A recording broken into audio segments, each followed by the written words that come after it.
ಏನಿಲ್ಲಿ mud road ಕಾಣ್ತಿದೆಯೋ ಈ mud road ಡಾಂಬರ್ ರೋಡಿಂದ 400 metre ಡಿಸ್ಟೆನ್ಸಲ್ಲಿದೆ. ಇದಕ್ಕೆ ಹೊಂದ್ಕೊಂಡಿರ್ತಕ್ಕಂಥ ಲ್ಯಾಂಡು 1 ಎಕರೆ 23 ಗುಂಟೆ ವಿಸ್ತೀರ್ಣ ಹೊಂದಿರತಕ್ಕಂಥ ಬೋರ್ವೆಲ್ ಇದೆ, ಕನೆಕ್ಷನ್ ಇದೆ. ಆದರೆ ಅದಕ್ಕೆ ಮೋಟ್ರು ಮತ್ತು ಇನ್ಯಾವುದನ್ನು ಕೂಡ ಬಿಟ್ಟಿಲ್ಲ. ಇದು ಜಸ್ಟು ನಂಜನಗೂಡಿಗೆ 12 ಕಿಲೋಮೀಟರ್ ಡಿಸ್ಟೆನ್ಸಲ್ಲಿದೆ. ಮೈಸೂರಿಗೆ 32 ಕಿಲೋಮೀಟರ್ ಡಿಸ್ಟೆನ್ಸಲ್ಲಿರ್ಬೋದು ಇದೆ. ಇದು ಕಡಿಮೆ ಬೆಲೆ ಇರತಕ್ಕಂಥ ಲ್ಯಾಂಡು. ಇತ್ತೀಚಿನ ಲ್ಯಾಂಡ್ ಬೆಲೆಗಳು ನೋಡ್ತಾ ಹೋದಾಗ ಇದರ ಬೆಲೆ ಕಡಿಮೆ ಇದೆ. ಬ್ಲ್ಯಾಕ್ ಸಾಯಿಲಿಂದ ಕೊಟ್ಟಿರ್ತಕ್ಕಂಥ land. Purchasing property documents clear ಕಟ್ಟಾಗಿದೆ.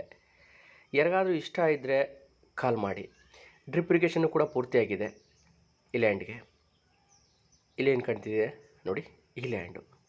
ಯಾರಿಗಾದ್ರು ಇಷ್ಟ ಇದ್ದರೆ ಕಾಲ್ ಮಾಡಿ. ಮತ್ತು ನಂಜನಗೂಡು ಸುತ್ತಮುತ್ತ ಆಸುಪಾಸು ಬೇರೆ ಯಾವುದಾದ್ರು ಜಮೀನುಗಳು ಬೇಕಾದರೆ ಯೂಟ್ಯೂಬ್ ಚಾನಲ್ನ ಈ ಥರ ವೀಡಿಯೋಗಳು ನೋಡೋದ್ರ ಮುಖಾಂತರ ಅಥವಾ ನನ್ನ ನಂಬರ್ಗೆ ಕಾಂಟ್ಯಾಕ್ಟ್ ಮಾಡೋದ್ರ ಮುಖಾಂತರ ನಿಮಗೆ ಬೇಕಾದಂಥ ಲ್ಯಾಂಡನ್ನು ಪಡ್ಕೋಬೋದು.